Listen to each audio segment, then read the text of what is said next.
The following video is brought to you by Mahogany. All views expressed are my own opinion and life experience. Please like, share, and subscribe. Spirit of anger.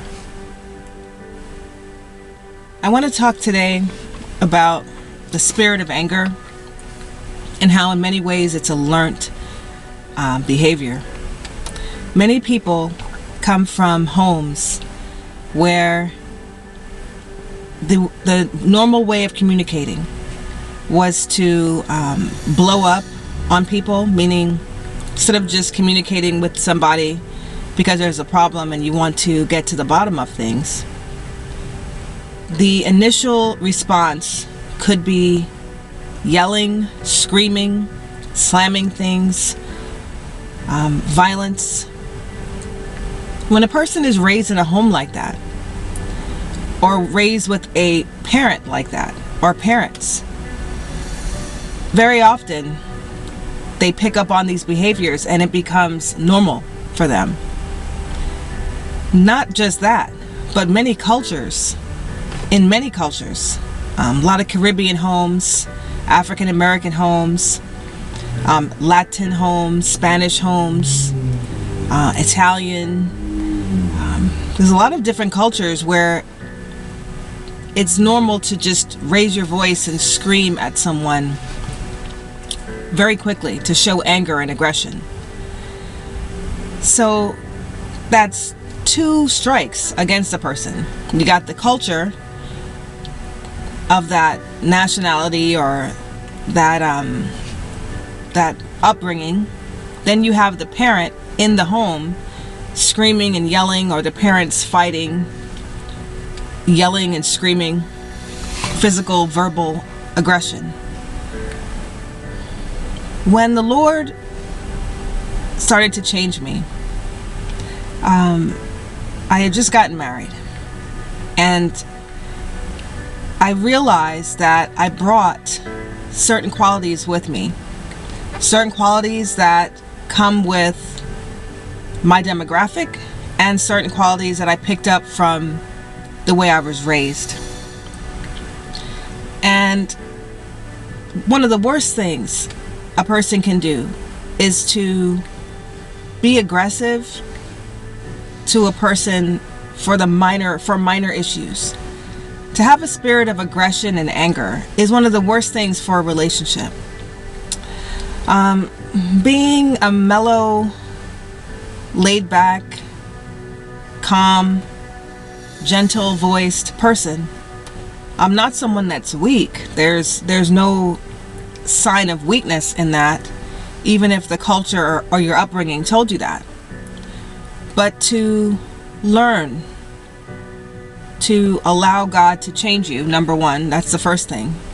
But to learn to speak and not yell.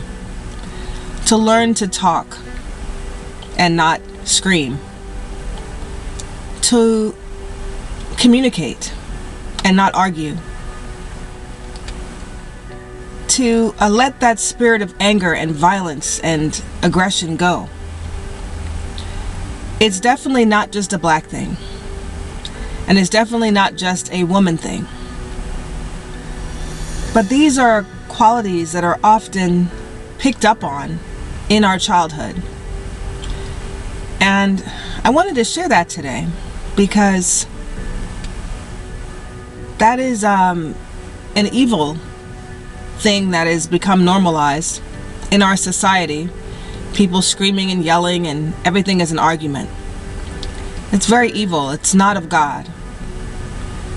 So to ask God to give us a spirit of calm and peace and help us to communicate calmly, and to remove that spirit of anger and aggression is very important.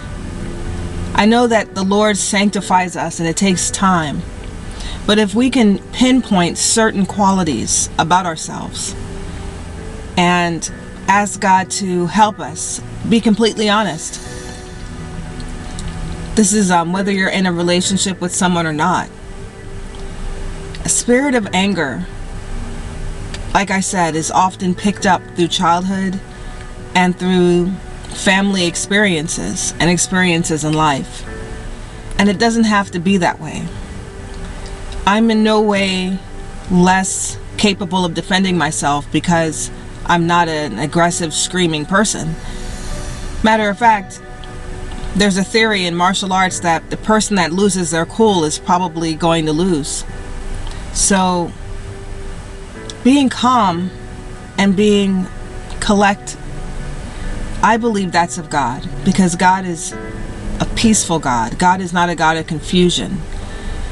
And so I just wanted to talk about that spirit of aggression and that spirit of anger that some people call it ancestral or blood curses and things like that, but I really believe it's demonic, and it's something that needs to be rebuked and something that needs to be addressed during our prayer time, because these things are learned many times. But just because it's something your parent taught you, something you learned from your parents or from your culture, some things need to be discarded. Maybe just keep that recipe that your mom taught you, that curry chicken recipe that she taught you. Hold on to that, but discard the anger and the aggression. And I pray that God would help you just as He's helping me